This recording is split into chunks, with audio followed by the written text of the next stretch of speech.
Well, we introduced a iDriver product for industrial application to drive IGBTs several years ago. What happened was that caught the attention of automotive customers, and so they came to us and said, would you be able to do an automotive version of that? And we got so much interest, we made a commitment to move into that market, which is not, by the way, it's not a small commitment because it takes a lot of money and resources to get into the automotive market, and it's a very long-term market. It takes many years before you get revenue. But as a company, we decided to do that because of the pull we were seeing in the marketplace. And that market is changing as we speak. There are a lot of changes happening. For example, they're going from 400 volts to 800 volt batteries. They're also going from IGBTs to silicon carbide. And the reason they're going to silicon carbide is because silicon carbide is more efficient, it produces less heat, and therefore the inverters get much smaller. Now that's a huge advantage in mobile applications. So even though the silicon carbide is slightly more expensive, actually quite a bit more expensive, you can easily justify that in a mobile application, which you can't do it in a static application. So they came to us and say, hey, we would like a driver specific to silicon carbide. Now you may ask, why is it different from an IGBT driver? Well, there are many differences. First of all, IGBT has a lot of thermal mass. It's a very, very large device for a given current compared to silicon carbide, which is a very tiny die size. And because of that, you have the challenge of having to turn the silicon carbide off very quickly so that it doesn't get damaged when you have a fault condition, like a short circuit, for example. Now, you may say, what's the big deal? You can turn it off very quickly. Unfortunately, the faster you turn off, you have the higher risk that you have a transient voltage that could destroy the transistor. So turning it off fast is the easy part, but turning it off safely is much harder.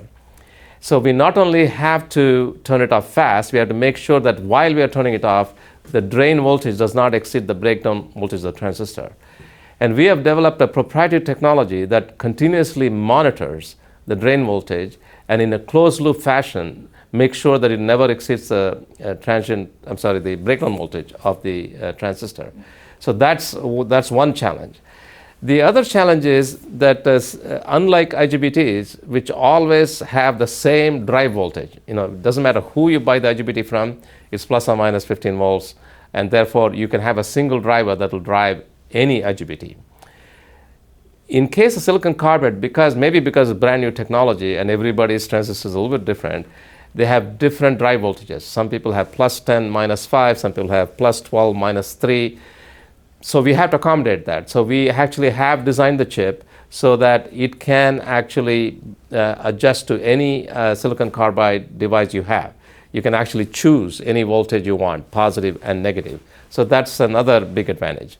The third one is you just need to be able to switch it faster, so which means you need much higher current to drive it, and we provide 8 amps of current in our driver so that you can switch it at 100 kilohertz, 150 kilohertz, which is a lot faster than IGBTs, which typically run between 2 and 20 kilohertz.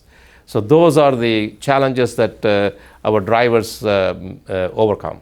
So one of the technologies we offer with our iDrivers is that we use a very rugged isolation scheme which has very high breakdown voltage capability. We call it FluxLink, and this has a breakdown voltage guaranteed up to 8,000 volts, So it has more than enough voltage to handle 800 volt batteries. So that's another advantage we bring. And also this isolation scheme, the FluxLink isolation scheme, is very rugged. Much more rugged than any other type of isolation scheme. Historically, people have used optocouplers, but optocouplers are much more complex devices, and under a fault condition, the isolation may not be maintained. And this is another reason automotive people like our technology. The FluxLink technology and our production features is what made the automotive companies come to us. And so we are very excited about getting into this market and being a major player in this market.